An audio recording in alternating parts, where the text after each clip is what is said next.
뭐냐면 이 바시디아 안디옥 회당에서요, 사도 바울이 유대인들과 또 유대교회 회당에 참여하는 이방인들에게 설교를 하는 것입니다.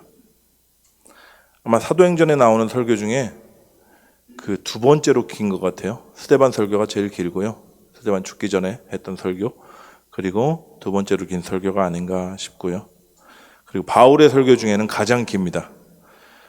그리고 기록된 공식적인 첫 바울의 설교예요. 첫 설교 제가 한번 생각해 봤어요. 떨리죠? 뭐 간증이나 티칭은 제가 여러 번 해봤는데 첫 설교가 언제였나 생각해 보니까 공식적으로 한 게 탄자니아에서 평신도 선교사로 사역할 때였습니다. 그 아루샤라는 도시에 있었는데 저희가 그때 고아 아이들을 좀 많이 방문하고 이렇게 섬기고 있었어요. 근데 그 도시의 작은 현지 교회에서 이렇게 성탄절 설교를 맡아달라 그래서 청중은 아이들이었고요, 고아 아이들이었고, 그래서 안 되는 스와힐리어로 열심히 설교를 했던 기억이 납니다. 언어도 이제 생소했지만 이게 공식적인 첫 설교잖아요. 그래서 진짜 많은 생각을 하고 강단에 올라갔던 것 같아요. 사도 바울도 아마 그랬을 겁니다. 자신이 3년 동안 아라비아 사막에서요, 주님과 독대하면서 계시를 받았고 또 깨달은 복음의 진수를 담고 있지 않을까 싶어요. 제가 처음에 언급했는데 이제 기억력 테스트 한번 해보겠습니다. 바울의 첫 설교 장소가 어딜까요? 예, 안디옥 맞습니다. 더 정확하게는 비시디아, 비시디아 안디옥입니다. 예, 비시디아 안디옥. 그리고 회당이었습니다. 회당. 유대인들이 모이는 회당. 참고로 이 비시디아 안디옥은 바울과 바나바를 파송했던 시리아 안디옥과는 또 다른 도시예요. 예, 로마로 향하는 큰 도로 복판에 그 문턱에 있는 도시였기 때문에 무역의 어떤 중심지 같은 그런 도시였다고 합니다. 두 번째 질문, 청중이 누구였죠? 청중이? 예, 유대인과, 예, 앞에 앉으시니까, 예, 너무 잘 들으셔서, 예, 대답을 잘 하십니다. 유대인과 또 하나님을 믿고 유대교의 회당에 참여하는 이방인들이 청중이었습니다. 후자의 사람들을 사도행전에서 뭐라고 불렀죠? 하나님을 경외하는 자들이다 이렇게 불러요. 그러니까 사도행전에 하나님을 경외하는 자들이다 이렇게 나오면 아, 이방인이구나. 그리고 아직 할례 받지 않은 자들이고 그러면서도 하나님은 믿고 유대교에 큰 호감을 갖고 있는 사람들이구나 이렇게 생각하시면 됩니다. 13장 16절 말씀 한번 보시죠. 바울이 일어나 손짓하며 말하되 이스라엘 사람들과 및 하나님을 경외하는 사람들아 들으라. 이제 설교 시작하는 거죠. 17절부터 설교가 시작됩니다. 서러운 부분이 뭐냐면 바울은 이스라엘 역사를 쭉 훑어요. 그러면서 출애굽 시점부터 다윗 왕까지 내용으로 이제 이어집니다. 근데 내용을 잘 보시면 그가 단순히 과거를 나열하는 게 아니라요, 그 하나님의 열심이라는 관점으로 역사를 재해석하고 있습니다. 주어가 철저히 하나님이에요. 딱 한 번 인간이 주어로 등장하거든요. 제가 17절에서 22절 앞부분까지 읽어드릴 테니까 우선은 뭘 주목하시냐면 하나님이 어떤 일을 행하셨는지 주목해 보시죠. 그 동사를 보시면 아시죠? 동사. 행할 동자. 다음으로 이제 세 번째 퀴즈인데 인간이 주어가 되어 나오는 구절을 한번 찾아보세요. 제가 읽겠습니다. 이스라엘 백성의 하나님이 우리 조상을 택하시고 애굽 땅에서 나그네 된 그 백성을 높여 큰 권능으로 인도하여 내사 광야에서 약 40년간 그들의 소행을 참으시고 가나안 땅 7족속을 멸하사 그 땅을 기업으로 주시기까지 약 450년간이라. 그 후에 선지자 사무엘 때까지 사사를 주셨더니 그 후에 그들이 왕을 구하거늘 하나님이 베냐민 지파 사람 기스의 아들 사울을 40년간 주셨다가 패하시고 다윗을 왕으로 세우시고 증언하여 이르시되. 여기까지입니다. 동사가 엄청 많이 나오죠. 그건 찾으셨나요? 인간이 주어가 되는 구절 몇 절이죠? 21절. 그들이 이렇게 나오죠. 그들이 왕을 구했다. 나머지는 몽땅 모든 동사의 주어가 하나님입니다. 17절에 이스라엘 백성의 하나님이 이렇게 시작해가지고요. 뭘 행하셨냐 하면 동사들 한번 쭉 볼게요. 택하셨고요. 그리고 인도하셨고 또 참으셨습니다. 대적을 멸하셨고요. 땅을 기업으로 주셨고 사사라고 불리는 구원자들을 보내셨어요. 그런데 그들이 왕을 구한 거예요. 잘 보십시오. 하나님이 주체가 되어 행하신 모든 일들은 선했습니다. 선한 일들이에요. 근데 인간이 주체가 되어 행했던 단 하나의 일이 악한 일입니다. 왕 대신 하나님을 반역하고요. 자신들의 안위를 위해서 지금 왕을 구하고 있는 거예요. 눈에 보이지 않는 하나님 말고 이제는 정말 눈에 보이는 좀 확실하고 믿을 만한 지도자를 달라는 겁니다. 반역이에요. 하나님이 인격이시잖아요. 그게 무슨 말이냐? 계속해서 때를 쓰면 그 요구에 응하십니다. 예. 그들의 패역한 요구를 따라서 사울 왕을 허락하세요. 이때부터 다시 주어가 하나님으로 바뀌죠. 사울을 40년간 주셨다. 허용하신 거죠. 그리고 패하십니다. 세우기도 하시고 패하기도 하시는 분이 하나님이세요. 죽이기도 하고 살리기도 하시는 분이라고 고백하고 있습니다. 주권자세요. 그리고 이제 다윗을 왕으로 세우시고 또 그 다음 뭘 하셨냐? 말씀을 주십니다. 예. 오늘 함께 생각해 볼 중요한 요절이니까 함께 22절 봉독하시면 감사하겠습니다. 시작. 패하시고 다윗을 왕으로 세우시고 증언하여 이르시되 내가 이새의 아들 다윗을 만나니 내 마음에 맞는 사람이라 내 뜻을 다 이루리라 하시더니, 제가 굉장히 좋아하는 구절이라서 이게 구약에 나오나 했더니 아니에요. 사도 바울이 처음으로 사도행전에서 했던 말씀입니다. 하나님 먼저 뭘 했다고 나오죠? 패하셨어요. 패하셨어요. 잘 보시면 하나님이 때로는 인간의 끈질긴 요구에 응하시기도 하시지만 결국에는 인간의 모든 그 욕심이나 계획이나 그 두려움을 패하십니다. 왜죠? 당신의 뜻을 세우기 위해서요. 우리 인생도 마찬가지 아닌가요? 패하시고 세우시는 분 하나님이심을 여러분 믿으십시오. 그분은 나의 나로부터 시작된 모든 것을 패하실 거예요. 그리고 저와 여러분을 향한 당신의 뜻을 세우실 겁니다. 이루실 것이에요. 어떤 뜻을 이루실지 같이 보시죠. 제가 제일 좋아하는 구절이라고 했죠. 내가 이새의 아들 다윗을 만나니 내 마음에 맞는 합한 사람이라 내 뜻을 다 이루리라. 오랜 제 기도 제목, 이렇게 많이 기도했던 기도 제목이에요. 그리고 제가 자녀들, 특별히 우리 교회에 있는 모든 자녀들을 놓고 기도할 때도 이 기도를 꼭 했었습니다. 하나님 마음에 합한 자들 되게 하옵소서. 그리하여 이 자녀들을 향하신 그 하나님의 뜻을 하나도 빠짐없이 다 이루어 주시옵소서. 이렇게 기도를 해왔어요. 근데 제가 이 구절을 한번 곰곰이 묵상을 해봤습니다. 어렸을 때 제가 이 구절을 어떻게 이해를 했냐 하면, 소위 내가 세상에서 영광 받는 자리에 올라서 하나님께 영광을 돌리는 것이 하나님의 뜻이라고 생각했습니다. 그러기 위해서 어떻게 해야 되냐? 하나님의 마음에 내가 들어야 되는 거예요. 쏙 들어서 그분께 잘 보여야 되는구나, 이렇게 생각했었습니다. 나이가 들면서 이제 좀 성숙해지죠. 청년기 때는 무슨 생각을 했었나 돌아보니까 하나님께 내가 쓰임 받아야지 하는 생각이 강했습니다. 내가 하나님께 크게 쓰임을 받아서 그분의 이름을 높이는 것이야말로 하나님의 마음을 시원케 하는 것이고 또 그분의 뜻을 받드는 것이다, 이렇게 좀 굳게 믿었어요. 좀 더 크니까 이 구절이 이렇게 다가오더라고요. 내가 하나님의 마음을 부음을 받아야겠구나. 그분의 마음이 내 마음이 될 때 나의 삶 가운데 하나님 받으실 만한 아름다운 열매들이 맺히겠구나. 그리고 기도했습니다. 주님, 내 삶 가운데 당신의 뜻을 이루어 주옵소서. 좀 더 괜찮죠? 예, 좀 더 괜찮아요. 근데 제가 본문을 묵상하면서 단계적으로 이해가 바뀌긴 했는데 다 하나같이 자기중심적이에요. 내가 주체가 되었구나, 이런 것을 좀 깨달았습니다. 말은 다 그럴듯해 보이죠. 좀 성숙해 보이기도 하고. 근데 다 뒤집어서 까서 털어보면요, 하나님의 뜻이 아니라 지금 내 뜻을 구하고 있는 거예요.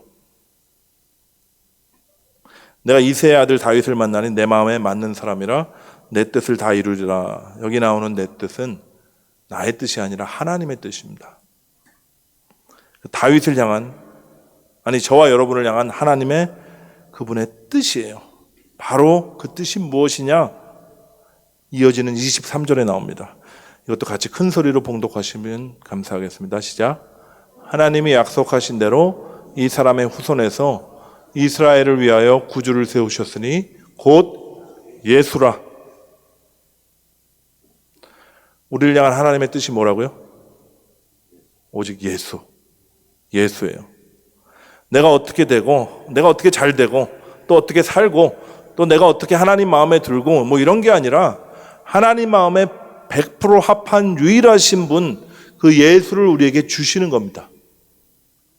마치 예수를 잉태하여 낳은 마리아처럼 그분과 하나 되라고 우리에게 예수를 주시겠다는 거예요. 다윗에게도 예수를 담는 그릇으로 생명을 잉태케 하시는 것이 하나님의 뜻이었어요. 저와 여러분을 향한 하나님의 뜻도 동일합니다. 예수 생명을 우리가 잉태하여 그 생명을 누리는 것이고 그 생명을 또 낳는 거예요. 이게 눈에 보이지 않는 하나님 나라의 신비입니다. 제가 한번 말씀드린 적이 있는데 이런 질문 드린 적 있죠. 닭이 먼저냐? 달걀이 먼저냐? 우문현답을 제가 드리겠습니다. 닭도 아니고 달걀도 아니고 하나님 말씀이 먼저다. 네, 우문현답 맞죠? 근데 중요한 건 무엇이 먼저냐가 아니라 우리가 왜 이런 질문을 하냐 그런 거예요. 닭 안에 뭐가 있죠? 알이 있죠. 알이 있습니다. 그래서 닭이 알을 잉태하여 나오면 그 알 안에 뭐가 있죠? 닭이 있어요. 예. 상황과 환경이 이제 적합하게 이제 유지가 되면 그 알 안에 있는 생명이 세상에 나와서 닭으로 자라게 될 것입니다. 그리고 그 닭 안에는 또 무수히 많은 알들이 생명이 있는 것이고요. 여러분 이게 생명의 신비입니다. 창세 전부터 저와 여러분은 그리스도 안에 감추어져 있었다. 이렇게 성경이 증언하고 있어요. 근데 우리를 품으셨던, 우리를 그 품 안에 안으셨던 그분이 우리 안에 들어오신 겁니다. 주님이 말씀하셨죠. 그날에는 내가 아버지 안에, 너희가 내 안에, 내가 너희 안에 있는 것을 너희가 알리라. 내가 주님 안에, 그리고 주님이 내 안에. 이것을 이제 좀 전문적인 용어로 상호 내주라고 그러거든요. 영어로는 mutual indwelling이라고 합니다. mutual indwelling. 이 진리 안에 생명이 담겨 있어요. 그리스도께서 우리 안에 들어오셔서 우리 허물과 죄로 죽었던 우리가 살아난 것이고요. 또 우리가 그리스도 안에 있기 때문에 완전히 새로운 피조물로 거듭난 것입니다. 헷갈리실까 봐 제가 성경 두 구절 읽어드릴게요. 또 그리스도께서 너희 안에 계시면 몸은 죄로 말미암아 죽은 것이나 영은 의로 말미암아 살아있는 것이니라. 두 번째 말씀, 그런즉 누구든지 그리스도 안에 있으면 새로운 피조물이라. 이전 것은 지나갔으니 보라 새 것이 되었도다. 여러분 이제 닭이 먼저냐 달걀이 먼저냐 이런 질문하지 마시고 그냥 닭과 달걀은 하나구나 이렇게 생각하시면 됩니다. 내가 주 안에, 주가 내 안에, 나와 주님은 하나입니다. 여러분 이게 생명이에요. 생명은 연합이에요. 영원한 생명이 되신 예수와 우리가 하나 되었기 때문에 우리도 영생을 누리게 된 것입니다. 이게 저와 여러분을 향한 하나님의 뜻이었어요. 오늘 설교 제목 잠깐 보셨을 텐데 기억나시나요? 하나님의 뜻은 영원한 예수 생명입니다. 이런 제목이었어요. 하나님의 뜻은요, 저와 여러분에게 예수 생명을 주시는 것이고 우리로 하여금 그 생명을 누리게 하는 것이며 또 그 생명을 낳아서 또 다른 생명이 잉태되게 하시는 것입니다. 나의 모든 것은 다 사라지고요. 오직 예수 생명만 남을 때까지 하나님의 열심은 멈추지 않을 거예요. 여러분 창세기 족보 기억나시나요? 죽음의 족보예요. 낳고 죽었더라, 낳고 죽었더라, 낳고 죽었더라. 이걸 반복합니다. 인간의 족보의 결말은 죽음뿐이었어요. 바울의 말처럼요. 아담의 범죄 이후 모든 인간에게 사망이 왕노릇하게 되었기 때문입니다. 근데 하나님의 뜻은요, 이 죽음의 저주를 끊어내시는 것이었어요. 저와 여러분에게 새 생명을 주시는 것이었습니다. 그래서 영원한 생명 되시는 그리스도가 이 땅에 오신 거예요. 마태복음의 족보를 한번 보세요. 우리가 마음 먹고 신약을 한번 일독을 해야겠다 하고 시작하고 책을 펴자마자 그 충천했던 의지가 단번에 꺾이는, 바로 그 족보가 나오죠. 아브라함이 이삭을 낳고, 이삭은 야곱을 낳고, 야곱은 유다와 그 형제들을 낳고. 여러분, 근데 족보가 뭔가 다르죠? 창세기 족보랑 다릅니다. 죽었더라가 이제 없어요. 낳고 생명을 잉태한 이야기로 바뀝니다. 어디까지 얘기가 이어지죠? 야곱은 마리아의 남편 요셉을 낳았으니 마리아에게서 그리스도라 칭하는 예수가 나시니라. 예수께로 향해요. 생명의 근원이시고 생명 그 자체이신 예수님께로 족보가 향합니다. 여러분, 사도행전의 저자가 누구죠? 누가예요. 누가가 쓴 복음서에 또 하나의 족보가 등장합니다. 이 족보는 예수님으로부터 시작해서 이제 거꾸로 거슬러 올라가는 상향식 족보예요. 근데 놀라운 것은요, 이 족보의 끝에 아담에서 끝나지 않고요, 하나님까지 올라간다는 사실입니다. 이렇게 마지막에 나와요. 그 위는 에노스요, 그 위는 셋이요, 그 위는 아담이요, 그 위는 하나님이시니라. 누가가 지금 이 예수 생명이야말로 우리가 하나님께로 다시 연결되는 길이다 선포하고 있는 거예요. 진리임을 밝히고 있는 겁니다. 모든 사람이 죽었다는 그 창세기 그 절망의 족보 가운데 생명을 낳는 족보를 주셨고, 그리스도가 오심으로 말미암아 참 생명이신 예수 그리스도로 그 생명이 우리에게까지 왔습니다. 그분은 십자가와 부활을 통해서 사망의 머리를 박살내시고 우리 안에 들어오셔서 하나님께 나아갈 수 있는 길을 열어주신 거예요. 그래서 하나님과 우리 사이에 맡고 있는 그 휘장을 당신의 육체로 찢으시고 우리와 하나님의 관계를 회복시키셨습니다. 그래서 우리의 족보는 이제 하나님께로 올라가게 된 거예요. 주님은 바울의 입을 통해서 이렇게 말씀했죠. 아담 안에 있는 모든 사람이 죽은 것 같이 그리스도 안에 모든 사람이 삶을 얻으리라. 우리 주님께서 이 말씀을 성취하셨어요. 예수 그리스도를 통해서요, 저와 여러분은 죽음의 족보에서 건짐을 받아서 이제는 생명의 족보에 들어가게 된 것입니다. 이 모든 일이 된 것은 주께서 선지자로 하신 말씀을 이루려 하심이니 이르시되 보라 처녀가 잉태하여 아들을 낳을 것이요 그 이름은 임마누엘이라 하리라 하셨으니 이를 번역한즉 하나님이 우리와 함께 계시다 함이라. 여러분, 이 임마누엘 하나님이 바로 우리의 생명입니다. 우리와 함께 계시기 위해서 우리 안에 오신 그 생명이 영원히 우리를 떠나지 않겠다고 약속하셨어요. 그분이 누구시죠? 신실하시고 전능하신 하나님입니다. 그 약속 반드시 지키신다는 의미예요. 이 말은 우리가 지금 받아 누리는 이 생명이요, 영원하다는 말씀입니다. 그래서 뭐라 그러죠? 영생이에요. 다윗을 통해서 이루신 그 뜻, 그리고 저와 여러분을 향한 하나님의 뜻이 뭐냐? 바로 이 영생입니다. 영원히 하나님과 하나 되어서 그분을 누리도록 하는, 사랑의 교제를 맛보도록 하는 것이 하나님 아버지의 뜻이었어요. 이제 바울은 26절부터 30절까지요. 우리 주님께서 저와 여러분에게 영생을 주시기 위해서 어떠한 대가를 치르셨는지 설명합니다. 그리스도의 그 순환과 죽으심을 얘기하고요.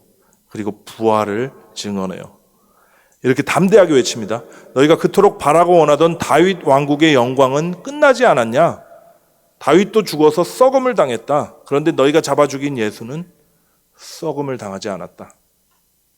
하나님께서 너에게 주고자 하는 것은 눈에 보이는 세상의 것이 아니다. 바로 그리스도를 받아 누리는 영생이다. 제가 좀 의역을 한 겁니다. 이거는 제가 의역한 것보다는 그래도 바로 한번 바울이 어떻게 설교를 결론을 내렸는지 한번 보시죠. 다윗은 당시에 하나님의 뜻을 따라 섬기다가 잠들어 그 그 조상들과 함께 묻혀 썩음을 당하였을 때 하나님께서 살리신 이는 썩음을 당하지 아니하였나니 그러므로 형제들아 너희가 알 것은 이 사람을 힘입어 죄사함을 너희에게 전하는 이것이며 또 모세의 율법으로 너희가 의롭다 하심을 얻지 못하던 모든 일에도 이 사람을 힘입어 믿는 자마다 의롭다 하심을 얻는 이것이라. 아멘. 이제 의역 다시 해볼게요. 예. 너희는 정죄함과 죄의 권세로부터 해방되었다고 이렇게 선언하시는 거예요. 그 지긋지긋한 죄책감으로부터도 이제 자유다.